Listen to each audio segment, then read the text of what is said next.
Ito yung isang style naman ng food cart ng may bike. Pati yan ang siomay mo. Yung ganun pala. Paano yung siomay mo? Saan mo binibili yan? Hindi, homemade yan. Ginagawa nyo yan? Oo. Yung palamig niya, talagang kahoy lang siya. Sa paggawa ng food cart, kanya-kanyang diskarte. Depende sa budget. Oo. Yung pang salok mo, iba pa rin ano? Oo. Hindi ko lang ginamit kasi. Baka iba tong pang salok mo na to? Kasi matulis yung dulo niyan eh. Oo nga eh. Nasaan yung kalan mo? Tingnan mo dito. yung ano, ilalim. Ito. Ganyan ang style. Ganun pala. Pati na. Nakakulong. Okay, nakakulong siya. Ayos. Ayos. Nakaano lang siya, no? Nakahina. Simple lang ano. Homemade siomay.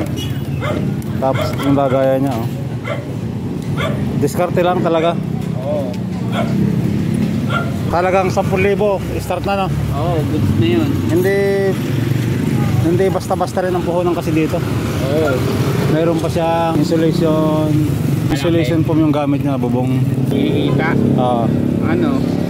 400. Alas 4 ka nag-umpisa? Mga 3 hours lang. Ganun ka lang katagal ng kininda? Oo. May skin pa rin siya. May skin. Isa. Pabili isa.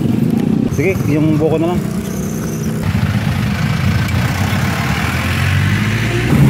Kahit simpleng cart kasi talagang gagastos ka. Additional income, ice candy. Grade 11 na sa pasokan, tumigil ako. Doon ko na eh. Ayaw mo na mag-aral? Oo. Sayang lang taon eh. Hindi ako kumikita. Plano ako may i-invest ako eh. Kailangan ko mag-invest ng ano eh. Madami. Nakabili na ako ng ano, computer. Ginawa akong PisoNet. Dito lang sa siomay yan? Oo. Ayos pala. Para pag uwi ko, may kukunin na naman akong pera doon sa PisoNet ko. Kita ko doon, may kita ako doon sa bahay. Kasi dinadayo ng mga bata. Ilang taon ka nang naggaganyan? 8 months. 8 months, nakaipon ka ng pera, tapos pinambili mo ng computer? Oo. Diba?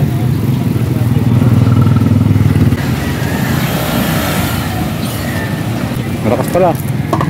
Pwede pa. Hindi na siya nag-aaral para makapagtinda lang, ano? Oo. Estudyante siya. Tapos tumigil sa mag-aaral, ganyan na lang siya. Angang? Marami ka palang customer eh. Oo nga eh.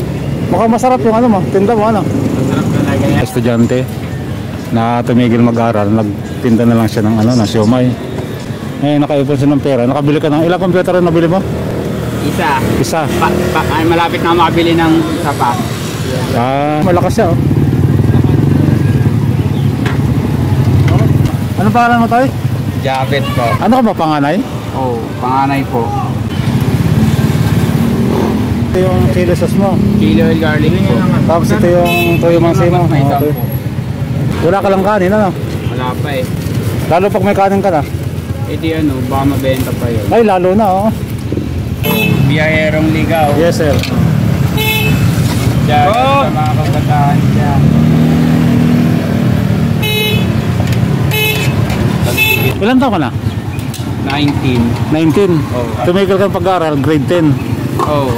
18 years old. So sa lahat ng mga estudyante, kung ano yung gusto nyong marating, diretso nyo lang. Kay Japet, iba kasi ang style niya. Meron siyang prinsipyo na pagkatapos ng pag-aaral, pagkatrabaho rin. Kaya gusto niya mangyari, ngayon pa lang, gusto niya kumita ng pera.